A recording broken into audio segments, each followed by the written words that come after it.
สบายดีจ้ะพี่น้องสบายดีตอนเช้าเด้อพี่น้องสบายดีแต่เช้าแต่เสียวพี่น้องเอ้ยฝนตกลินตื่นมาผัดสาธุขอให้ตกปดมือไปเลยจ้าเสด็จสุ่มซื่นรอฝ่ารอฝนมาเนี่ยก็มาดนแล้วพี่น้องหญ้าเฮาก็เขียวยาวแล้วพี่น้องจังหน่อยก็สิได้ตัดล่ะมันได้น้ำได้ฝนมันก็เขียวยาวแล้วนี่พี่น้องนี่หญ้าก็ได้เขียวยาวแล้วบรรยากาศฝนลิ้นยามเศร้าพี่น้องจ๋าสบายดีเด้อกับบรรยากาศอันนี้บ้านสวนของเรากับสีเขียวนี่เนาะพี่น้องเนาะต้นหมอกหลากมากไม้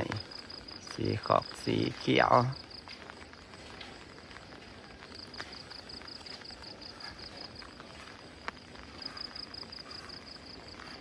นี่จ้ะ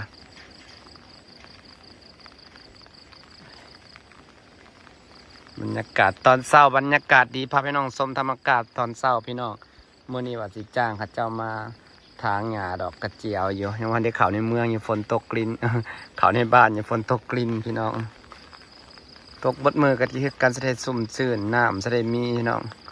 ลิ้นก็ดีกว่าบดตกเนาะอยากให้ตกแห้งๆอยู่สีมืดๆสีคึมๆตกแห้งๆหมดเนาะต้นมักกะทันเรากำลังงามพี่น้องจ๋าพาชมวิวงามเสาเด้อพี่น้องเด้อฝนตกนี่ค่ะคลองไส้ไก่เฮากระสีน้ำก็เริ่มสีเป็นสีใสๆแล้วพี่น้องน้ำสีใสๆจ้านี่จ้า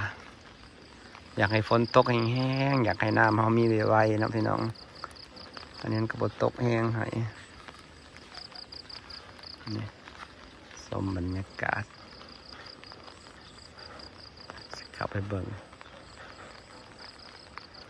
ค่ะ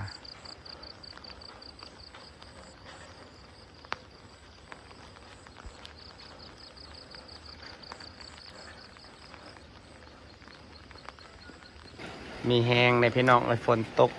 ถึงสิก่อถึงสิลินกับมีแห้งเนาะกับต้นไม้มันได้ซุ่มชื้นนะซุ่มชื้นต้นไม้เฮานี่บรรยากาศเขียวๆอย่างสีพี่น้องนี่จ้ะนี่ค่ะตื่นแต่เช้าตอนนี้ก็กะตีหาครึ่งตื่นเช้าเนี่ยเป็นฝนตกลินก็เลยดีใจพาพี่น้องชมวิวฝนตกสักก่อนเนื้อพี่น้องตาฝากเข้ามาเบิ่งมาส้มเนี่ยจ้านี่ค่ะฝนตกก็สิประมาณนี้ต้นไม้เฮาก็เขียวงามทุ่มเลยจ้าน้องปิดฟอกปิดไฟกันเด้อนี่ต้นลำซ้ำเฮานี่งามคักพี่น้องนี่สูงงามคันกุดขายกับต้นไส้นี่ก็สีคันขายก็สีประมาณ3-4 พันบาทประมาณนี้แหละพี่น้อง3-4 พันบาทนี่แหละมีความคิดจากเห็ดอันนี้อยู่นะอยากเรียกพวกต้นลำซ้ำไปขายพี่น้องให้มันใหญ่สำนี้ครับจังคุดล้อมผ่าล้อมหากมันขายสถานที่กับคนแหละต้องบ่มีหัวเดินเบาพิซาก็ได้หัวหมุนอยากให้น้ำสะขึ้นหลายๆพี่น้องเอ้ยหากได้ฝนตกพอกระเทินตกมาแห้งๆให้ผู้ขาเนี่ยพี่น้องอยากให้ฝนตกแห้งมันได้มักโม่กันจะว่างามหน่วยบักใหญ่ทั้งงามแต่สีหวาน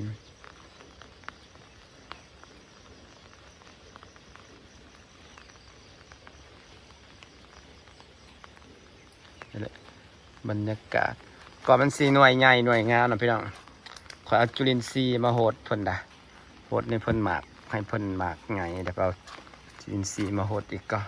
โหดตั้งแต่ดนแล้วแหละแต่เพิ่นเกิดแหละเรียกหมกมูไปกินอาทิตย์ผ่านไปไวเหมือนโกหกอันนี้เป็นบัวหลากสีอะไรพี่น้องเป็นบัวไทยบัวหลากสีเขาเอิ้นบัวยังต้นไม้กำลังงาม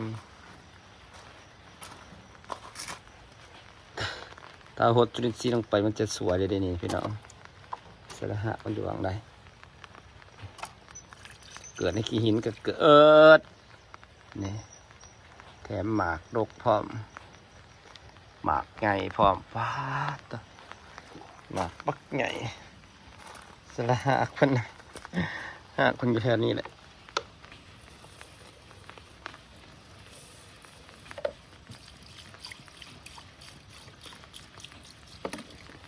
จุลินทรีย์นี่ใส่หยังก็เห็นผลเด้อพี่น้องเอ้ย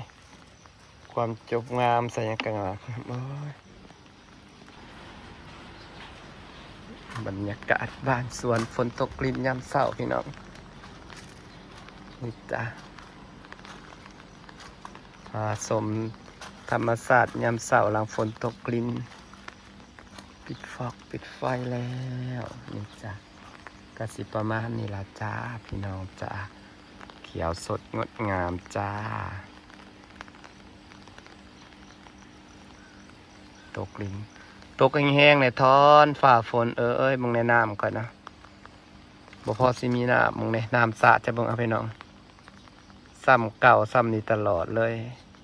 บ่เต็มจักเถื่อเพราะน้ำโซลาร์เซลล์มันก็บ่แห้งมันเป็นน้ำใดหรือเปล่าวะเนาะเขาบ่ได้เข้ามาเปิ่งให้เนาะบ่ได้เข้ามาแปลงให้เขาเอาขึ้นแล้วเอาลงใหม่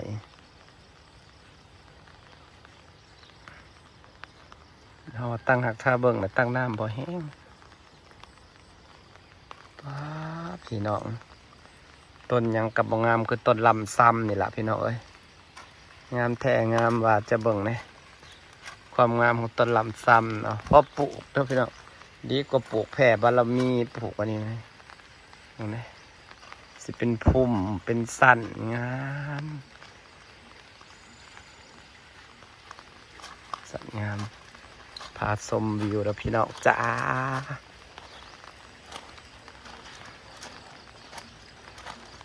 จ้ะอยู่บ้านเฮานกกระวนพอนกกระลายวนปูวนป่านี่จ้ะหากระตำโป่งหากระเศร้าสิได้ฝากบรรยากาศไว้ซ้ำนี่ละดับจ้าพี่น้องจะพาชมวิวยามเศร้าสดชื่นสีเขียวต้องกันเหตุผลที่นั่งหมักพืชสีเขียวก็สิประมาณนี้เพราะปลูกพืชสีเขียวกับเบิ่งมันสิแบบสบายหูสบายตา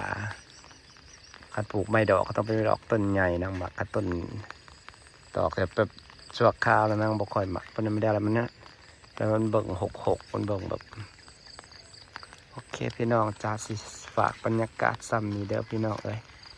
พาชมวิวสีเขียวบ้านเฮายามเศร้าๆ